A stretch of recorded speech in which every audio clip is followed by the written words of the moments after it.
श्री षट तिला एकादशी माहात्म्य कथा।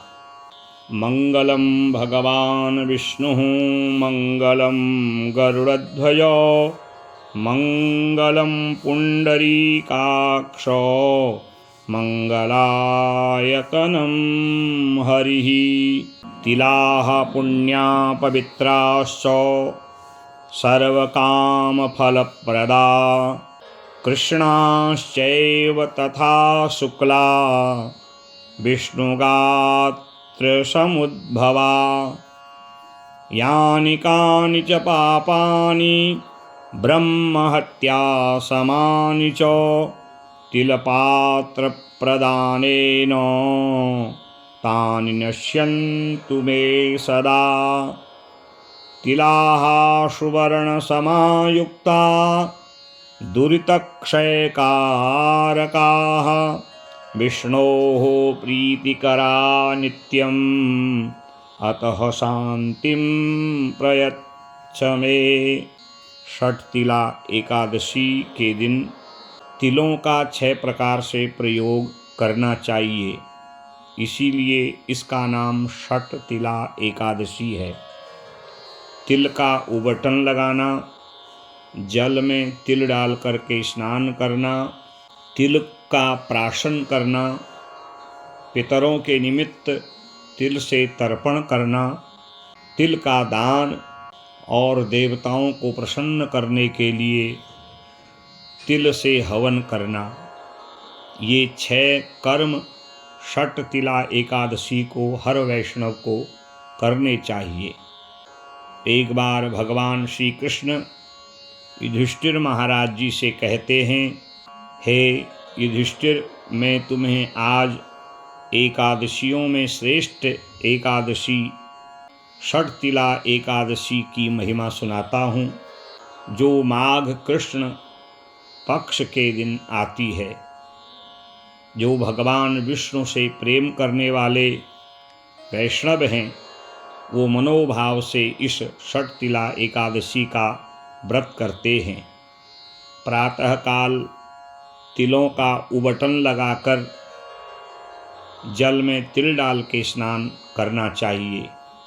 स्नान से निवृत्त होकर के भगवान लक्ष्मी नारायण के आगे विराजमान होकर के उनके पवित्र नामों का संकीर्तन, उनके पवित्र सहस्र नाम, 28 नाम, 16 नाम, 8 नाम, अष्टोत्तर नामों का उच्चारण करना चाहिए, क्योंकि भगवान श्री हरि नारायण विष्णु के एक एक नाम जीव को समस्त पापों से दूर करते हैं। अपवित्रः पवित्रो वा सर्वावस्थांगतोऽपि वा यः स्मरेत् पुंडरीकाक्षं स बाह्याभ्यन्तरः शुचिः। यस्य स्मरणमात्रेण जन्म संसारबन्धनात् विमुच्यते। नमस्तस्मै विष्णवे प्रभविष्णवे। जिन भगवान विष्णु के पावन नाम समस्त पातकों को दूर करते हैं, भगवान विष्णु के पावन नाम में तारक शक्ति है। भाव कुभाव जैसी भी अवस्था में हो, उनके पावन नाम ही जीव के समस्त पातकों का विनाश करते हैं।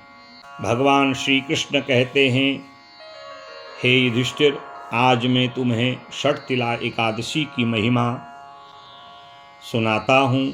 प्राचीन समय में एक ब्राह्मणी रहती थी। जो ब्राह्मणी भगवान विष्णु की अनन्य भक्त थी। उनका षोडशोपचार पूजन करना, विधिवत भगवान को भोग लगाना, नित्य भगवान के पावन नाम का संकीर्तन करना, यही उसकी दिनचर्या थी।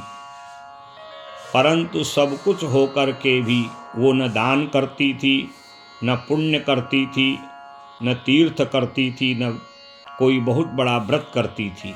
एक बार भगवान विष्णु इस ब्राह्मणी की परीक्षा लेने के लिए पृथ्वी लोक में बूढ़े ब्राह्मण के रूप में आए और यह जब भगवान विष्णु का पूजन कर रही थी तो बूढ़े ब्राह्मण के बेहेस में भगवान नारायण ने अन्न जल की याचना करी, परंतु इस ब्राह्मणी ने अन्न जल न देने के बजाय भगवान को एक मिट्टी का ढेला फेंक के दिया और उसी का ये प्रभाव हुआ कि इसे बैकुंठ में महल तो मिला, परंतु उसमें कोई संसाधन नहीं थे।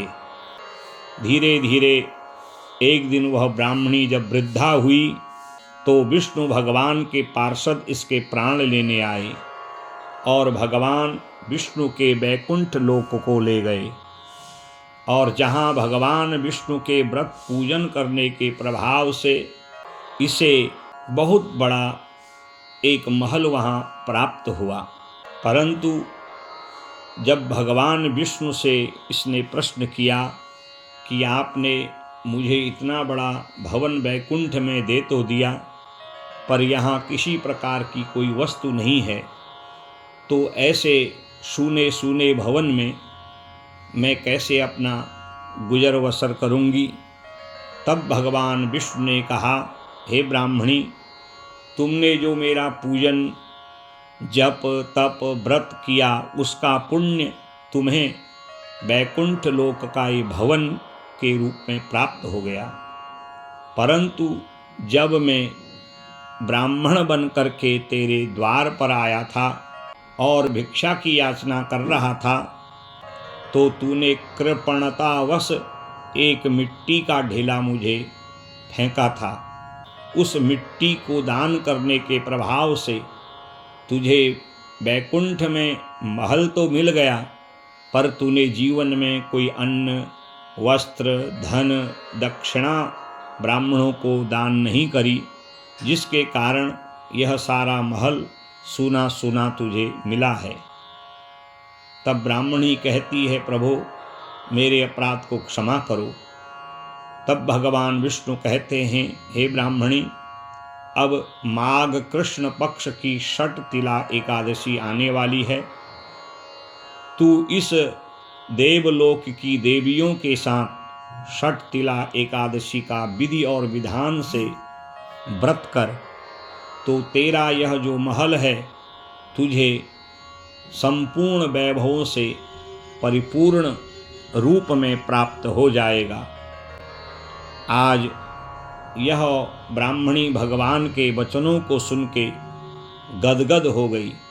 जब माघ कृष्ण पक्ष की षट तिला एकादशी आई, तब इस ब्राह्मणी ने देवलोक की देवियों के साथ विधि और विधान से षट तिला एकादशी का व्रत किया। प्रातःकाल तिल का उबटन लगाया, जल में रखे तिलों से स्नान किया, तिलों से पितरों को तृप्त किया, तिल से हवन कर देवताओं को तृप्त किया, तिल का दान और प्रसाद रूप में तिल का ही प्राशन किया, जिस कारण इस ब्राह्मणी का समस्त दारिद्र्य नष्ट हो गया। और इस षट तिला व्रत करने के प्रभाव से यह भगवान विष्णु की अनन्य भक्त बन गई। श्री कृष्ण युधिष्ठिर से कहते हैं, हे युधिष्ठिर, जो इस प्रकार माघ कृष्ण षट तिला एकादशी का विधि विधान पूर्वक व्रत करते हैं, भगवान विष्णु उनके समस्त संकल्पों को पूर्ण करते हैं, क्योंकि जो तिल हैं वो भगवान के पसीने से उत्पन्न हैं और 3 प्रकार के होते हैं। इनका दान, स्नान, हवन, प्राशन, उबटन मनुष्य के समस्त पापों को दूर करता है। भगवान श्री हरि नारायण एकादशी व्रत करने वाले अपने परम वैष्णव भक्तों को सदा ऐश्वर्यों से परिपूर्ण कर उनके समस्त संकल्पों को पूर्ण करते हैं।